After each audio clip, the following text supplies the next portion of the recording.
সাহাবী সালাবা রাদিয়াল্লাহু আনহু একজন রাস্তা দিয়ে হাঁটতেছে, একজন মহিলা পর্দার আড়ালে গোসল করতেছিলেন। বাতাসের কারণে বারবার করে পর্দাটা সরে যায়। হযরত সালাবা আওয়াজটা চোখ নজর পড়ে গেল মহিলার দিকে। শয়তানের ধোঁকায় পড়ে গিয়ে মহিলার দিকে হাত বাড়িয়ে দিলেন।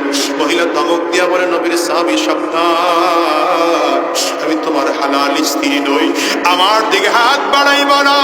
এই সালাবা শোনো, দুনিয়ার কেউ যদিও দেখে না, একজন দেখেন, তিনি বলো কে? আঙ্গুলটা উঁচা করে চিৎকার করে বলো কে? মহিলা ধমক দিয়ে বলতে দেরি হয়। হযরত সালাবা মহিলার হাতটা ছেড়ে দিয়ে দৌড়াইতে আরম্ভ করেছে। আরে দৌড়াইতে দৌড়াইতে পাহাড়ের চূড়ায় উঠে গেলেন। গর্তের মধ্যে ঢুকে আল্লাহর কাছে কাঁদতে আরম্ভ করেছেন।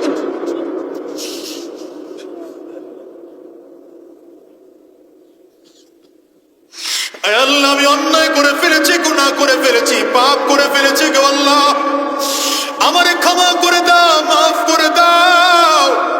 এই বান্দা কান্না করতেছে। সাহাবায়ে কেরাম খুঁজেন, কোথাও সাহাবাকে খুঁজে পাওয়া যায় না। সর্বশেষ পাহাড়ের চূড়ায় পাওয়ার পরে তাকে বলা হলো, ভাই চলো চলো, মদিনায় চলো।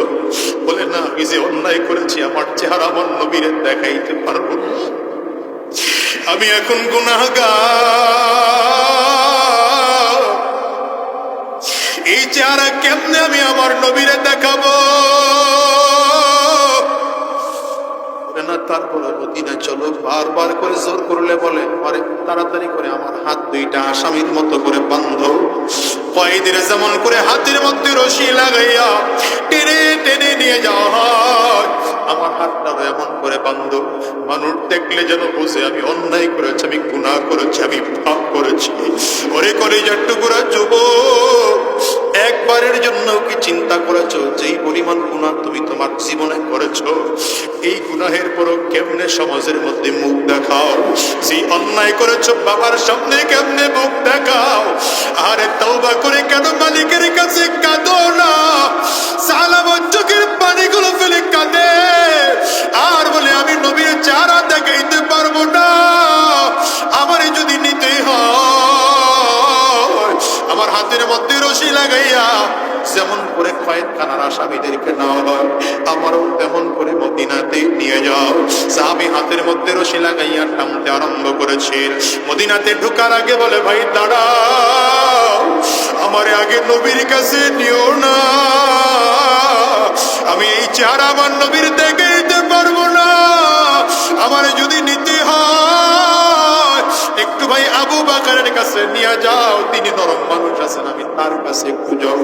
হযরত আবু বকর সিদ্দিক রাদিয়াল্লাহু আনহুর বাড়িতে গেলেন সালাবা, গিয়ে বললেন, ভাই রে, এমন অন্যায় করেছি, পাপ করেছি, আমাকে আল্লাহ মাফ করবেন কিনা? আবু বকর সিদ্দিক নরম মানুষ, হঠাৎ করে রাগ করে ফেললেন, চেহারা লাল হয়ে গেল। বললেন, গুনাহ করেছো যার কাছে, তার কাছেই ক্ষমা চাও, মাফ করার মালিক তো আমি না, মাফ করার মালিক হলেন আল্লাহ। তবে তুমি যেহেতু গুনাহগার, তুমি আমার ঘর থেকে বের হইয়া যাও। আল্লাহর বান্দা দাঁড়ায় বলে, এখন কার কাছে যাব? শুনেছি আলী বড় নরম, তুমি আমারে ভাই আলীর কাছে একটু নিয়ে যাও। আল্লাহর বান্দা এবার আলী রাদিয়াল্লাহু আনহুর কাছে যায়, গিয়ে বলে, ভাইরা, আমি এমন অন্যায় করেছি, আমার মালিক আমারে মাফ করবেন কিনা বলো। হযরত আলী রাদিয়াল্লাহু আনহু বলেন, মাফ করা না করা তো আল্লাহ পাকের ব্যাপার, তবে তুমি আমার দরবার থেকে বের হইয়া যাও। তার দরবার থেকে বের কইরা দিলে। হযরত সালাবা রাস্তায় দাঁড়ায় দাঁড়ায় কান্না করে, এই চেহারা নিয়ে আমি কার সামনে দাঁড়াবো? এখন বলে, হযরত ওমরের দরবারে একটু যাই। হযরত ওমর রাদিয়াল্লাহু আনহুর দরবারে গেলে তিনিও ঘটনা শুনে বললেন, মাফ করা না করা আল্লাহ পাকের ব্যাপার, তুমি গুনাহগার, তুমি আমার ঘর থেকে বের হইয়া যাও। আল্লাহর বান্দা সালাবা বলে, ভাই, আবু বকরের কাছে গেলাম, সেও ফিরাইয়া দিল, এখন নবীর কাছে যাওয়া ছাড়া উপায় নাই, আমার নবীর কাছে নিয়ে চলো। রহমাতুল লিল আলামিনের সামনে দাঁড় করানো হলো। আমার নবী নবীর সামনে দাঁড়ায় বলেন, পয়গম্বর এমন অন্যায় করে ফেলেছি, পাপ করে ফেলেছি, গুনাহ করে ফেলেছি, আমার মালিক আমাকে মাফ করবেন কিনা আল্লাহ। পয়গম্বর আরবি ডাক দেয়, এ সাহাবী, ক্ষমা করা না করা আল্লাহ পাকের ব্যাপার, তবে তুমি যত বড় গুনাহগার তুমি আমার দরবারেও থাকতে পারবে না, আমার দরবার থেকে বের হও। সাহাবা ডাক দেয়, হাতের রশি খুলে দাও, আমি আর মদিনায় থাকবো না, মদিনা ছেড়ে চলে যাব। আবু বকর ভাইয়ের ঘরে গেলাম, তিনিও ফিরাইয়া দিলে। ভাই আলীর ঘরে গেলাম, তিনিও ফিরাইয়া দিলে। ওমরের ঘরে গেলাম, তিনিও ফিরাইয়া দিলে। মনে করলাম রহমাতুল লিল আলামিনের কাছে গেলে বুঝি আমার ক্ষমার জায়গা মিলবে। আবার নবী আমার ঘর থেকে বের করে দেয়, আমি এখন কার কাছে যাব? আল্লাহর বান্দা মদিনার গলিতে গলিতে দৌড়ায় আর চোখের পানি ফেলাইয়া কাঁদে। দৌড়াইতে দৌড়াইতে মদিনা পার হইয়া কোন পাহাড়ের চূড়ায় গিয়ে গর্তের মধ্যে কান্না করতেছে।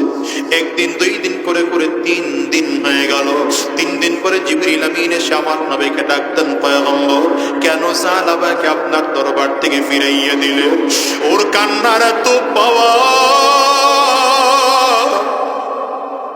ওর চোখের পানির কারণে আমার আল্লাহ তাআলা সাহাবার জিন্দেগির গুনাহ মাফ করে দিয়েছে। বলি ভাই, চোখের পানির পাওয়ার কত জানো? চোখের পানি ফেলে কান্না করলে কলব সাফ হয়, গুনাহ মাফ হয়, আল্লাহ পাকের প্রিয় বান্দা হওয়া যায়। যদি চোখের পানি না আসে তারপরও কান্নার ভান ধরে কাঁদো আর চোখের পানি ছেড়ে আমার মালিকের ডাকো। আরে যদি কান্না না আসে ডানে আর বামে তাকাও, গোলাম রে তাকিয়ে চোখে দেখো কার চোখের কোটায় পানি, তার চেহারার দিকে তাকাইয়া নিজের নিজে ধিক্কার মারো আর চোখের পানি ফেলাইয়া আমার মালিকের ডাকো।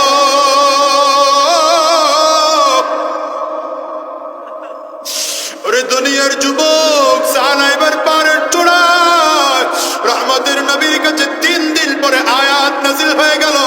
নবী আমার ডাক দিয়ে বললেন, সাহাবাকে ডেকে আপনার তাড়াতাড়ি করে যাও। হযরত ওমর দাঁড়াইছেন, হুজুর আমি আমার ঘর থেকে ফিরিয়ে দিয়েছি, আমি ডাকতে যাব। আবু বকর বলেন, হুজুর আমিও যাব। হযরত আলী বলেন, আমিও যাব। আমি দাঁড়িয়ে গেলে মুরব্বী সাহাবী সালমান ফারিসি রাদিয়াল্লাহু আনহু বলেন, হুজুর আমিও যাব, আমার সালমান ফারিসি আমি ফেরত দিতে পারবে না, আমিও যাব। 3 জন মিলে রওনা করেছেন মদিনার গলিতে গলিতে খুঁজে, পাহাড়ের চূড়ায় চূড়ায় খুঁজে, কোথাও খুঁজে পাওয়া যায়। সন্ধ্যার আগাগ মুহূর্তে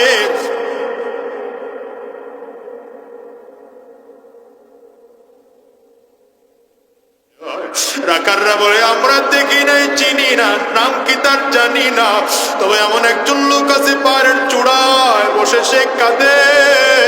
রাত যখন গভীর হয়ে যায় তার কান্নার আওয়াজ এত পরিমাণে বেড়ে যায়, তার চিল্লানি আর কান্নার আওয়াজের কারণে আমাদের বাচ্চাগুলো ঘুমাইতে পারে না।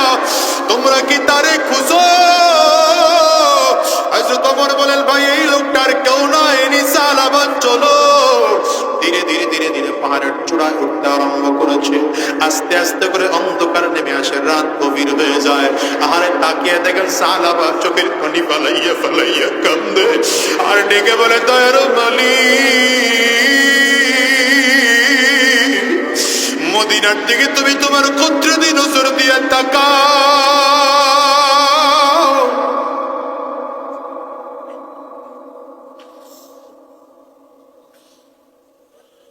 তোমার কত বান্দার কত আরামের বিছানায় ঘুমায়, এরা সন্তানকে পাশে নিয়ে ঘুমায়, বিবিকে পাশে নিয়ে ঘুমায়। সাহাবার করে আমার সন্তান হয়, আমার বিবিকেও নিয়ে পাশে ঘুমাইতে পারি না। আজকে কতদিন একটু আরামের ঘুম নাই গো আল্লাহ। সাহাবা চিল্লায় আর কান্না করে, মালিক কোনো আফসোস নাই, কিন্তু আমার গুনাহের কারণে জাহান্নামে দিও না। আয় আল্লাহ, জাহান্নামের আযাব সহ্য করতে পারবো না।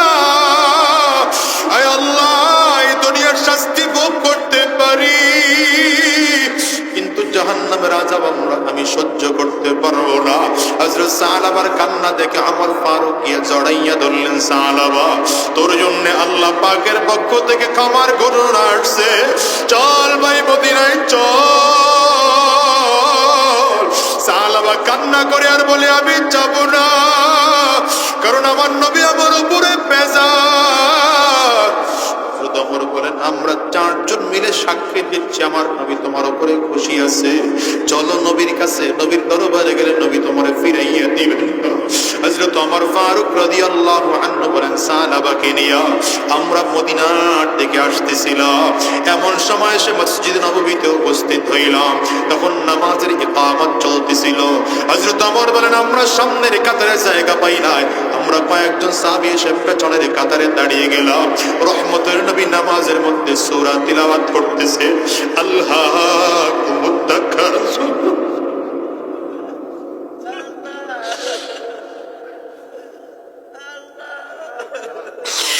নবীজি নামাজের সূরা তিলাওয়াত করেন, আল্লাহুম্মা তাকাসুর। আল্লাহ বলেন, দুনিয়ার প্রাচুর্যতা তোমাদেরকে ধ্বংস করে ফেলেছে। এই আয়াত তিলাওয়াত করতে দেরি হয়, সাহাবা পাগলের মতো একটা চিৎকার নামাজের মধ্যে দেয়। আর রাহমাতুল লিল আলামিন আবার দ্বিতীয়বার আরেকটা আয়াত তিলাওয়াত করলেন, হাত্তা যুরতুমুল মাকাবির। আরে দুনিয়ার এই প্রাচুর্যতা কবর পর্যন্ত থাকবে। কতদিন থাকবে? কবর পর্যন্ত থাকবে। এই তিলাওয়াত যখন করলেন, সাহাবা আবার জোরে একটা চিৎকার দিয়েছে, এত জোরে চিৎকারের আওয়াজ পুরো মসজিদ নববী থরথর করে কেঁপে উঠছে। হযরত ওমর বলেন, তাকিয়ে দেখলাম সাহাবা মাটির মধ্যে লুটিয়ে পড়লো। নবী যখন নামাজ শেষ করলেন, তাকাইয়া দেখি সাহাবা দুনিয়ায় না।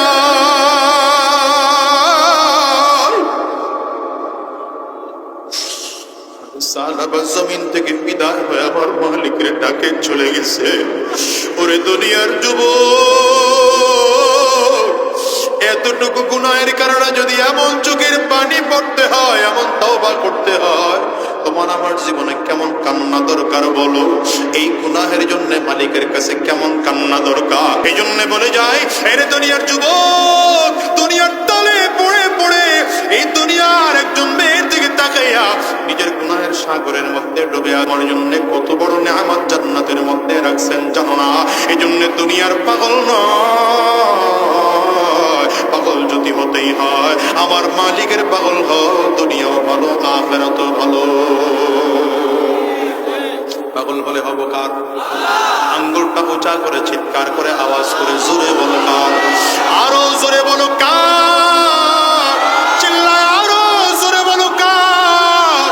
যদি অন্যায় করে থাকো রে যুবক, গুনাহ করে থাকো, পাপ করে থাকো, আল্লাহর কাছে চোখের পানিগুলো ফেলে ফেলে মাফ চাও। আল্লাহ পাকের কাছে চোখের পানিগুলো ফেলে ফেলে ক্ষমা চাও। আর বলো, আল্লাহ কত অন্যায় করেছি, কত গুনাহ করেছি, কত পাপ করেছি, আমার মতো গুনাহগার বুঝি এই জমিনের মধ্যে তোমার আর দ্বিতীয়টা নাই। আমার চেয়ে কপাল পোড়া বুঝি এই জমিনের মধ্যে আর দ্বিতীয়টা নাই। ওগো দয়ার মালিক, আমার গুনাহের কারণে কবরের মধ্যে আমাকে আযাব দিও না, কিয়ামতের ময়দানেও আযাব দিও না। এমনকি হাজার লক্ষ নবীরা যেদিন তোমার সামনে উপস্থিত হয়ে যাবে, কোটি কোটি ইমামদার যেদিন হাজির হয়ে যাবে, ওগো দয়ার মালিক, সেই দিন আমাকে অপমান করিও না। মুসলমানরে বলে যায়, ভালো করে শোনো, আজকে দুনিয়া তোমাকে কেউ অপমান করলে তোমার মেজাজ গরম হয়ে যায়। দু চারজন মানুষের সামনে অপমান করলে এত লজ্জিত হও, এমনকি নিজের গলায় নিজে ফাঁস লইয়া জমিন থেকে বিদায় হও।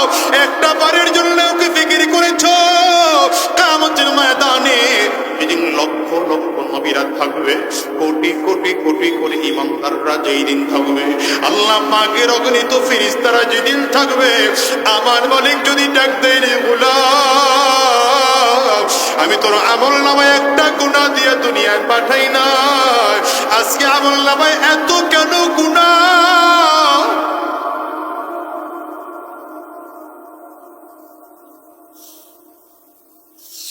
তুই এত কেন গুনাহ নিয়ে আমার দরবারে হাজির?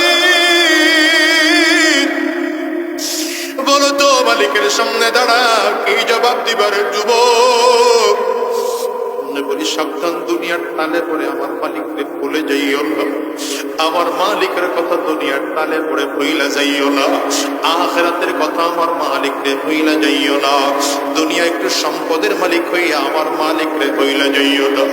আমার মালিক তো বারবার করে ডাকে, ইলাহু খায়রুম মিন্নি ইলা মান তালতাফিতু ইলা গোলাম, কে আমার চেয়ে ভালো তো বল। আমার চেয়ে তুই কাকে দুনিয়ার মধ্যে ভালো পাইলি? আমার চেয়ে তোকে কে এত বেশি ভালোবাসে? আমার চেয়ে তোকে এত কে বেশি মহব্বত করে? তুই আমার চেয়ে ভালো দুনিয়ায় কারে পাইলি বল? তুই কার দিকে দৌড়াও? ও দুনিয়ার মুসলমানেরা, তোমাকে আমাকে গাড়ি বাড়ি পাগল করে ফেলেছে, তোমাকে আমাকে সম্পদ অন্যায় অন্ধ করে ফেলেছে, ক্ষমতা তোমাকে আমাকে অন্যায় করে ফেলেছে। সাবধান সাবধান, এই ক্ষমতা চিরজীবন থাকবে না। বরঞ্চ আমি তো তাকাইয়া তাকাইয়া দেখি, আজ থেকে 4 বছর আগে চেয়ারম্যান হয়েছিলাম, মনে বড় আশা ছিল 5টা বছর চেয়ারম্যানই করব। তাকায়া দেখতে দেখতে তো 4টা বছর ক্লিয়ার হয়ে গেল। আর 1টা বছর আছে, জনগণ রাখে কিনা জানি না, সরকারও রাখে কিনা জানি না, আমি থাকতে পারি কিনা জানি না, না জানি এর আগে। এখন মনে বড় ভয়, এই দুনিয়ার ক্ষমতার পিছনে দৌড়াইলো চিরস্থায়ী হয় না, টাকার পেছনে দৌড়াইলেও চিরস্থায়ী হয় না।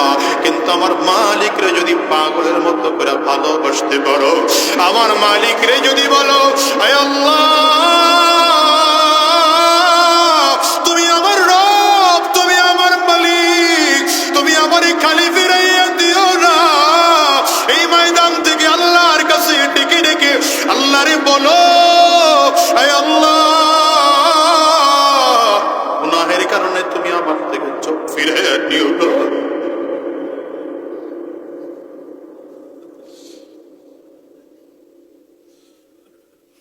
মালিক রে, গুনাহের কারণে তুমি তোমার কুদরতি নজর থেকে বের করে দিও না। একটা বারের জন্য কি সব মিলাইছো? যে ইবলিস আল্লাহ পাকের একটা হুকুম শুধুমাত্র অমান্য করছে। আদম আলাইহিস সালামকে আল্লাহ সাজদা করতে বলেছিলেন, ইবলিস সাজদা করে নাই। এজন্য আল্লাহ তাআলার রহমতি দরবার থেকে ইবলিসকে বের করে দিলেন। তোমার আমার জীবনে কত গুনাহ, কত গুনাহ, কত গুনাহ, আমার মালিক তো এরপরেও রহমতি দরবার থেকে বের করে দেয় না। আর তোমার আমার জীবনে কত গুনাহ, ফেসবুকের মধ্যে গুনাহ, ইউটিউব দিয়ে তোমার আমার কত গুনাহ কামাই হয়, গুগল দিয়ে তোমার আমার কত গুনাহ কামাই হয়, ওই হোয়াটসঅ্যাপ দিয়ে তোমার আমার জীবনে কত গুনাহ কামাই হয়। এ গোলাম রে, একটা বারের জন্য কি ফিকির লাগাইছো? ওই মোবাইল দিয়ে তোমার আমার জীবনে কত গুনাহ আমলনামায় লেখা হয়। আর গোপনে গুনাহ, প্রকাশ্যে গুনাহ, দেশের বিরুদ্ধে চক্রান্ত করে আরেক গুনাহ, বাবা আর মায়ের সাথে অন্যায় করে বেয়াদবি করে আরেক গুনাহ, ইসলামের বিরুদ্ধে কথা বলি তো আরেক গুনাহ। এই গুনাহ যদি আবার বলে কিয়ামতের ময়দানে দরিয়ায় পালায়, বাঁচার কোনো উপায় নাই। যুবকরে বাঁচার উপায় নাই। এই জন্য আমার মালিকের কাছে চোখের পানি ফেলাইয়া কাঁদো আর বলো, আয় আল্লাহ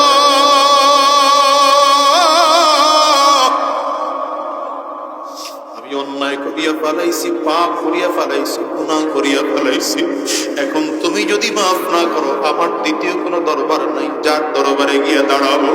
ওরে মুসলমান, সাহাবায়ে কেরামদের জীবনে কোনো গুনাহ ছিল না, এরপরও সাহাবায়ে কেরামদের চোখের পানি, শুধু চোখের পানি। ও বাজান রে, আজকের ময়দানটাতে চোখের পানি ফালাইয়া কাঁদো।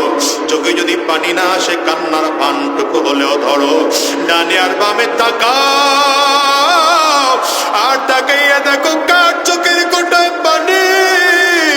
ওই মানুষটার দিকে তাকাইয়া তাকাইয়া নিজের নিজে ধিক্কার মারো, আর চোখের পানি ফেলে কাঁদো।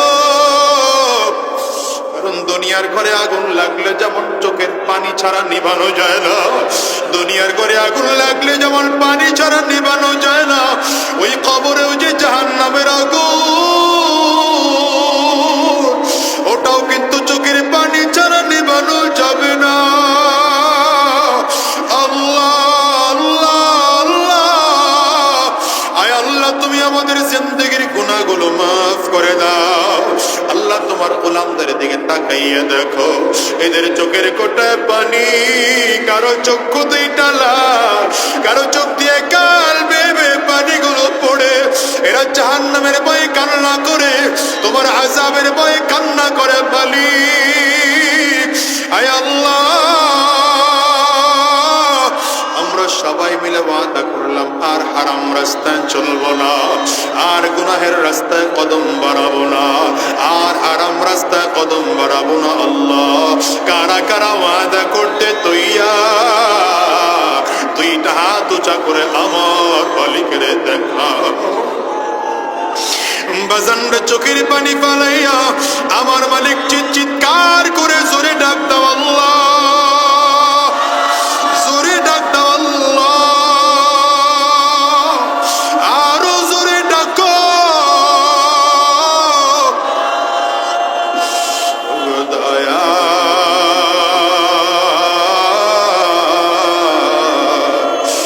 মাওলা রে,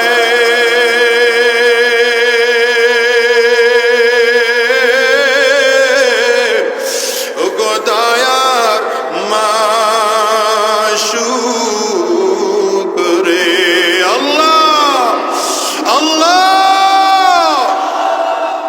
আল্লাহ, তোমার গোলামদের দিকে তাকাইয়া দেখো, আমরা সবাই মিলে ওয়াদা করলাম আর হারাম রাস্তায় চলবো না, আর গুনাহের রাস্তায় চলবো না, আর হারাম রাস্তায় কদম বাড়াবো না।